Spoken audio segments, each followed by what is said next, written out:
Once again, from the studios of UNO Television on the campus of the University of Nebraska at Omaha, consider this, a program of issues and information behind today's news. It was a scorcher. Temperatures in the high 90s. Nearly 76,000 bottles of water were consumed. It was enough to keep anyone at home. But it didn't. The heat broke and the Nebraska State Fair set a single-day attendance record since moving to Grand Island, with 71,355 fairgoers on Sunday of Labor Day weekend. With a total of nearly 335,000 fairgoers, it seems that everyone that could came out to experience the thrill of it all. The 2013 Nebraska State Fair was a resounding success as we welcomed our 1 millionth visitor in Grand Island early on the first Saturday. Angela Lentz and her family from Aurora were honored with a fun-filled day of food, shopping, riding, and fun. 2013 also marked the first year of a new Carnival Midway partnership with Wade Shows. From Little Partners Kiddieland to thrill rides and spectaculars, fair fans thought it was great fun, a quality show, and always clean and inviting. Look for even more on the Midway next year. Which, by the way, is now just days away. Hi everyone, I'm Kathy Wyatt. Welcome to this week's edition of Consider This. Our topic, the Nebraska State Fair. Joining us to talk more about it are Sean Schleif, Marketing and Sponsorships Director for the fair, and Cindy Johnson, President of the Grand Island Chamber of Commerce. Welcome to the two of you. Thank you so much for being here. Thanks for inviting us. Sean, before we talk about this year, yes, let's talk about past years, starting with 1859. The State Fair has been around longer than the state of Nebraska is. When Nebraska was still a territory. It was Nebraska Territory. And it was a way, I think, for farmers of the day to get together. I mean, we didn't have the conveyances that we do today. I mean, they were all horse and buggy, and even smaller distances in those days meant a great deal of travel. So what they had the opportunity to do is to get together to show off what they're doing, and more importantly, I think they got together to talk, pardon me, about what they're doing and learn new things and practices with regard to their own farm. So the Nebraska State Fair has always had a very, very deep root in agriculture. Nebraska, obviously, the agriculture is still the number one economic driver in the state. And those very beginnings still continue today, because if you look at the heart of the Nebraska State Fair, although it's grown far beyond livestock and shows and that, it's still all very present, and it still has a great following. Some of the people that travel the farthest are those parents of 4-H and FFA kids, you know, from Scottsbluff to Omaha, Valentine to Superior, and they all come to watch their children do the same thing that they did in the early 1800s when the Nebraska State Fair began. One interesting thing, I think, is during World War II, there were no state fairs at all. So if you actually do the math from 1868 to today, you'll come up with 146 years, but we're actually only our 147th year since statehood, because during World War II the government said there would be no state fairs, and I'm not quite sure why that is, but still an interesting fact, not only in Nebraska but the rest of the nation as well. Wow, so launched in 1859 and then picked up the State Fair ball again, right, yes, in 1868. Yes. And we have many viewers who are very intrigued and fascinated by history, so we pulled a few photographs, and yes, we want to put those up now absolutely, for our viewers. And yeah, Sean, just kind of walk us through what we're seeing here. Well, you know, this is an apple display, and the apple display took a lot of different incarnations through the years. I mean, you would find large portraiture made out of apples. In other words, different colored apples would represent different hues within the portrait, and came up with any number of things through the years. But this is one of the big things, you know, particularly from southeast Nebraska, was Nebraska's crop of apples and other produce. This is actually the parade grounds. If I remember from our pre-conversation to the interview, this is actually in Omaha. There was a lot of additional things built during one particular year of the State Fair, and this might be some of that because of the more ornate buildings that you see in the background. In the early days, particularly of the State Fair, the buildings were all wooden structures put up rather hastily by those that could at the time. This, I think, is also in Omaha, and it's the, you can see in the background, the John Deere plows, and John Deere is still a part of the Nebraska State Fair. In fact, they're a major sponsor these days. And while this particular shot was in Lincoln, it indicates that all of Nebraska was involved in the Nebraska State Fair because the John Deere implement company that you see there is actually from Lincoln. And of course, it's always interesting to look at the dress and all those types of things that people wore back in the old days. This is the Wright brothers, and they actually made an appearance at the Nebraska State Fair, I believe, in 1910. And so this is the same plane that they flew in Kitty Hawk, and they brought it for demonstrations at the Nebraska State Fair. And this is more of a fashion shot than anything else. I mean, when you went out, I mean, it was something to dress up for. And everybody with their Sunday go-to-meeting clothes on, their hats, and came out to talk with one another and take in all the sights of the fair. Cows. We have probably a young 4-H'er there in her very decorative hat, showing the cow that she's showing for the fair that year. The fair then, as it does now, I mean, we have all sorts of animals from longhorn cows to livestock, pigs. We have sheep. We have goats. We have llamas. There's a very interesting llama show that goes on in the new swine arena at the Nebraska State Fair, so animals always a very big part of the Nebraska State Fair. And this animal has been important for any number of state fairs throughout the country. We don't have a butter cow now, but this was a butter cow. That entire sculpture that you see there is all sculpted out of butter. And I've had occasion, as you and I, Kathy, were talking prior to the taping, that in Iowa they still continue the tradition of the butter cow. It's in a refrigerated room so people can walk by and see it, and the sculptors are absolutely fantastic. They just choose butter for their medium, and that doesn't always happen, but it's a great shot. Wow, those latter photos taken in the early 1900s, many of those from Lancaster County, where the fair spent most of its time. 104 years. It Yeah. traveled a lot. It was in Omaha for a while, and I don't know, I mean, the river towns, and we all know this from our history, the river towns were really where they expected everything to take off. So the Nebraska State Fair had a number of homes. It was finally legislated that its home would be in Lincoln in 1868, and that's where it remained for 104 years until it moved to Grand Island in 2010. Also legislated, and the issue at that time was that the University of Nebraska in Lincoln very interested in the land because A, it was adjacent to, and the university was very interested in putting in an innovation park. So that was really the impetus for the move, and as time went on, and Cindy can certainly talk about that because she was part of the group that brought it to Grand Island, but also, you know, a lot of people think the Nebraska State Fair is a state agency. It's not. We're a pseudo-state agency in that we're legislated into being. Obviously, back in 2004, when Nebraska voters had the opportunity to approve 10% of lottery funding to come to the Nebraska State Fair, that was a huge help, huge shot in the arm financially for the fair, because in those days it was in dire straits. And tonight it's bright, healthy, successful, beyond our wildest imaginations.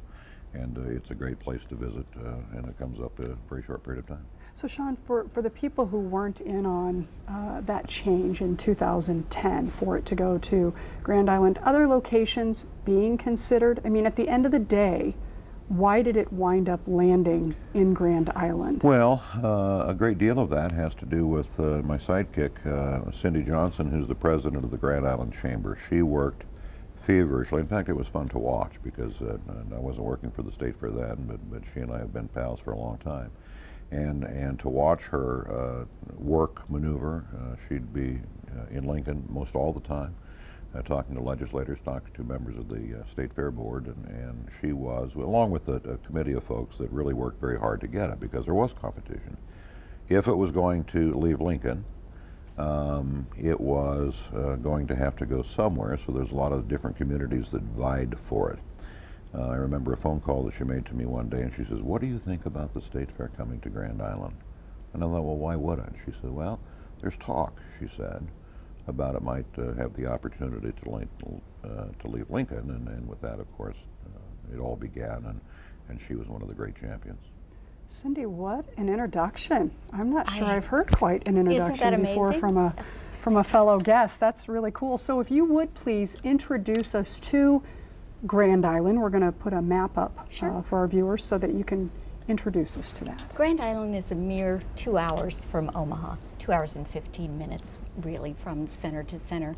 And it's a lovely community of approximately 50,000 people who really do have a strong history of supporting agriculture.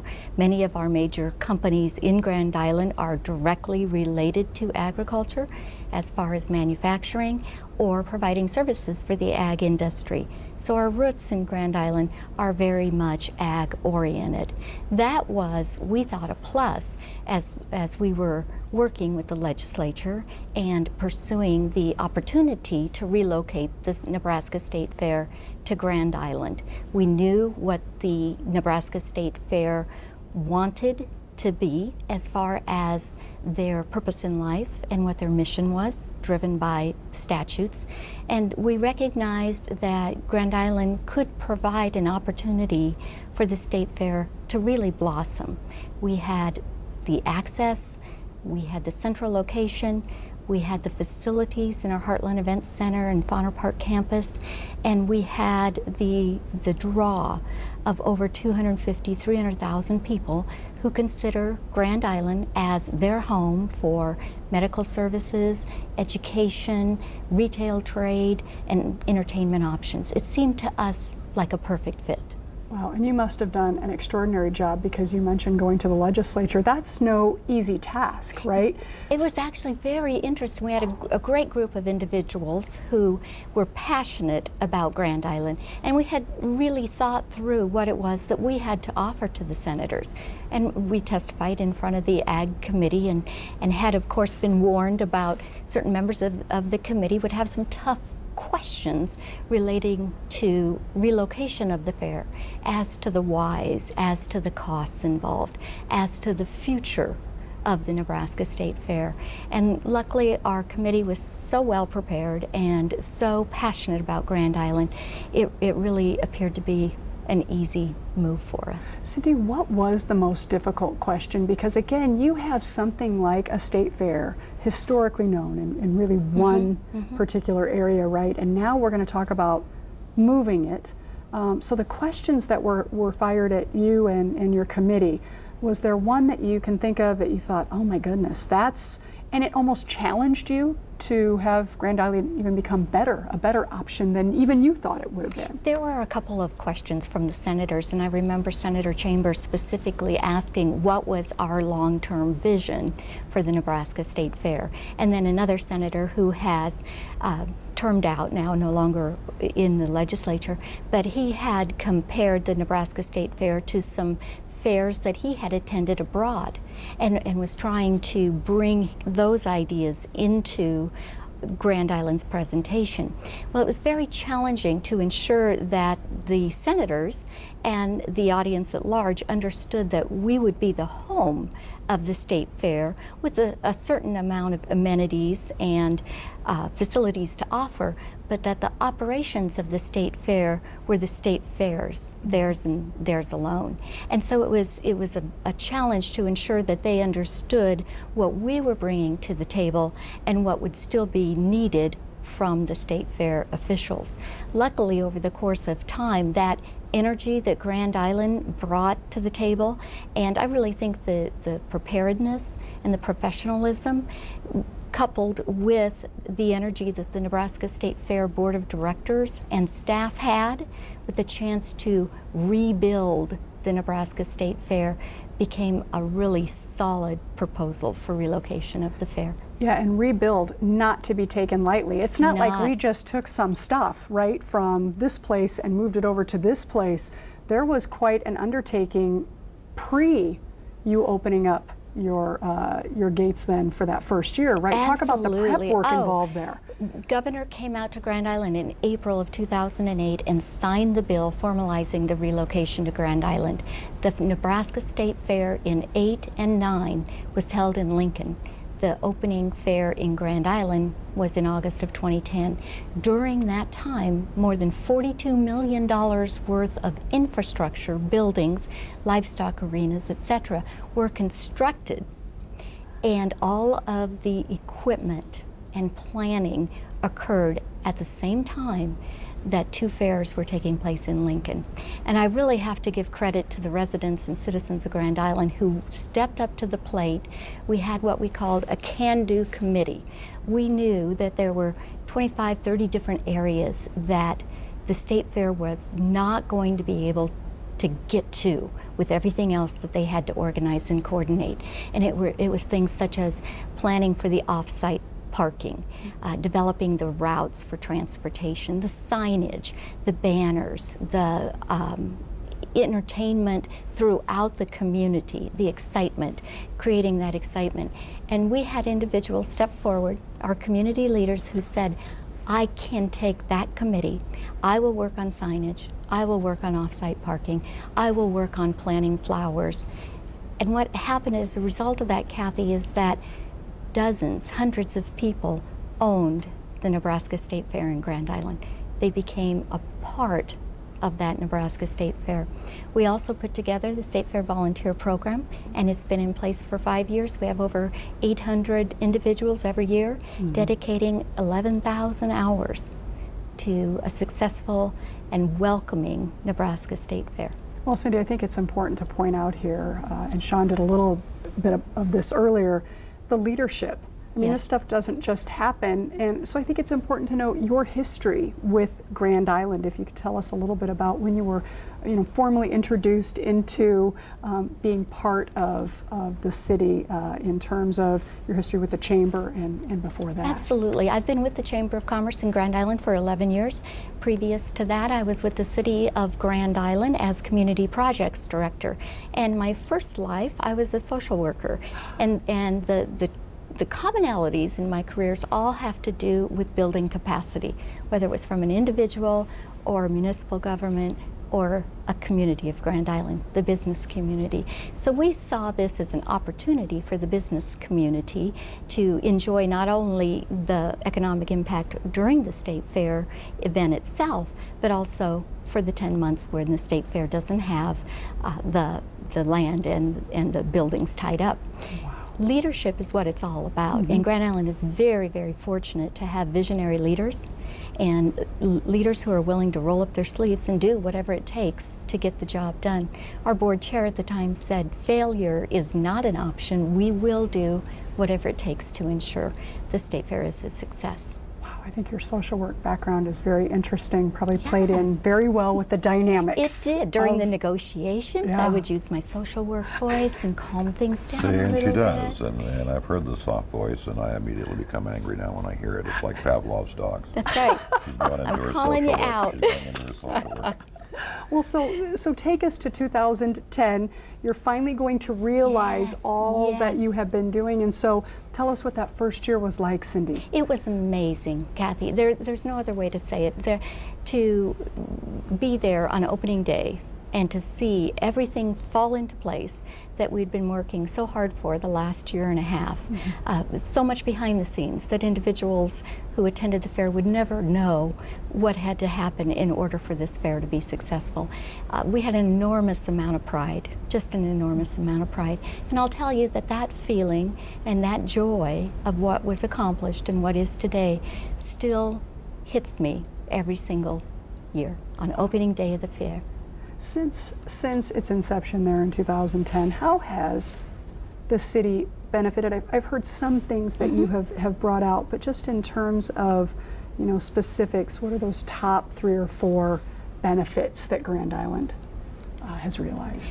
We looked, when we were recruiting the State Fair to Grand Island, at what we thought could occur as a result of. This was not a decision that was made lightly because the community had to invest some dollars into the facilities as well as the state and the State Fair itself. And so we looked at what opportunities there were for Grand Island. Of course, visibility is the first one that comes to mind. Bringing 335,000 people to Grand Island has an economic impact. But in addition to the one-time economic impact of their visit to Grand Island for the Nebraska State Fair, we knew that there was a potential to win them over for their shopping, to send their child to school here, to turn this into their medical home, and really to have Grand Island become the place that they would come for whatever it was that they needed. So the economic benefits move beyond the 11 days of the Nebraska State Fair. And these facilities that were constructed for the Nebraska State Fair, the livestock facilities, are second to none. They are world class. And as a result of that, we've been able to bring in national livestock shows that Nebraska has never been able to attract, and Grand Island certainly didn't have the option to attract. Those shows bring with them an economic impact. So the visibility, the economic impact, the exposure, and the opportunity for new businesses to grow up out of the attendance has been fascinating to watch and to be a part of. Sean, what about the state overall? I mean, I'm sure we've got people watching saying that is fantastic, by the way, for Grand Island. How does the state benefit by the State Fair's presence? Well, I think it does in a number of things. I mean, just looking at the State Fair itself, it benefits the state because it's one of the few things that a family can go to and not worry about a thing. It's a safe, friendly, clean environment. We are painstaking in our assurances that all of the entertainment, all of the acts, all of the strolling entertainment, grounds entertainment, stage entertainment, everybody's family friendly, so that mom and dad can bring the kids, and for a very small fee at the gate, they could actually spend the whole day without spending another dime. I mean, we have concerts, obviously, we have fair food, which is one of the top 3 reasons people actually come to the fair, is to eat all that healthy food. No calorie. None at all. Right. None at all.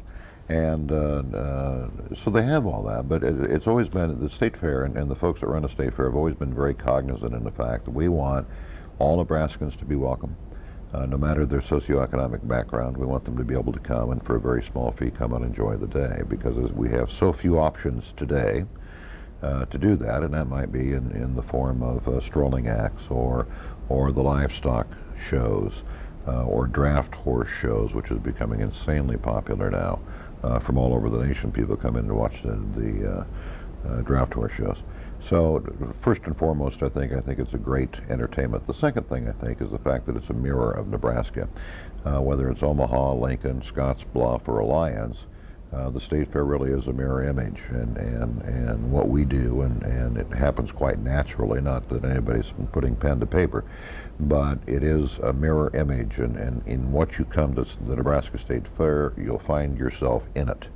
And that's obvious, I think, in a number of ways. No matter what your interest is, we have something for everyone. One of the interesting things that I think we've been talking to the folks in eastern Nebraska of recent, and did some research and wanted to know, and because right now, just to back up a tad, we have 60% of our population come from Grand Island and central Nebraska. So 60% of that 335,000 people last year came within 100 miles. So we want to broaden that, obviously. We want Lincoln to be involved and Omaha to be involved, and we want to invite them. I did an interview the other day with a gentleman from the Associated Press, and he says, "Isn't there something?" He said, "Like a competitive thing between you and Iowa?" And I said, it's really not. I mean, the State Fair business, we all get together a lot, we share ideas, steal when you have to, because sometimes that's the only option. Good ideas are always meant to be stolen. And it's not at all competitive, because we all have the same core purpose.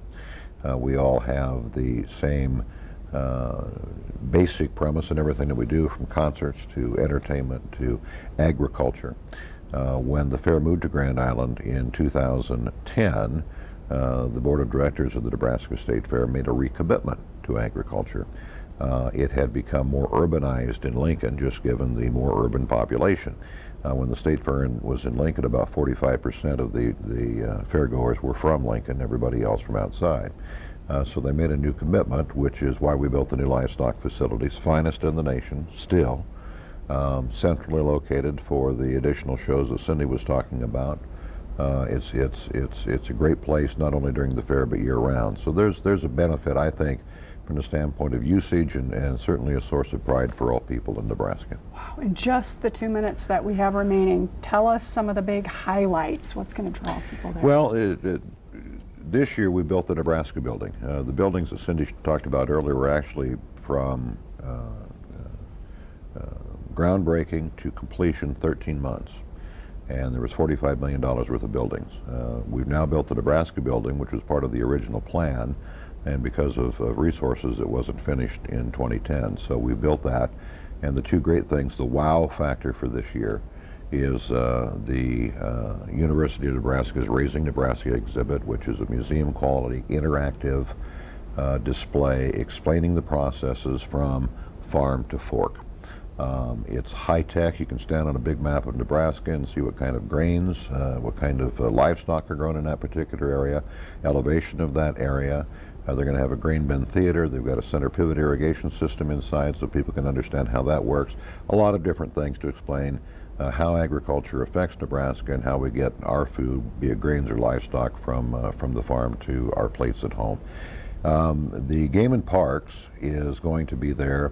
After a 5-year hiatus. They chose not to join us when the State Fair moved to Lincoln. They have come in with an incredible display inside and out. They have waterfalls, stream, 6,500-gallon aquarium with Nebraska fish, all sorts of activities outdoor for families, kids, and so on and so forth. So those are the top two things for this year. Okay, now dates and cost. August 22nd through September 1st, through Labor Day every year.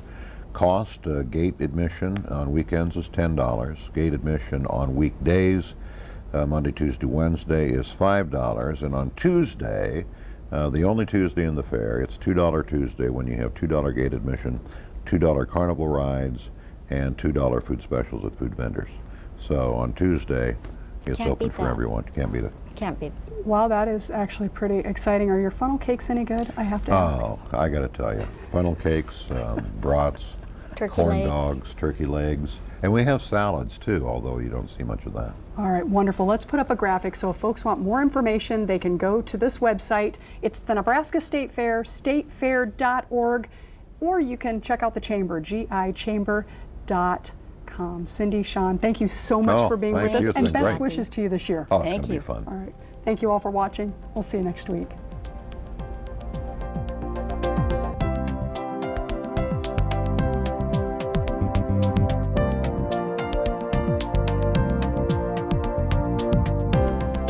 Consider This is an issues and information program produced by UNO Television. More information can be found at unotv.unomaha.edu. If you'd like to share your comments about this show, call UNO TV at 402-554-2516 during regular business hours, or email us at considerthis@tvmail.unomaha.edu.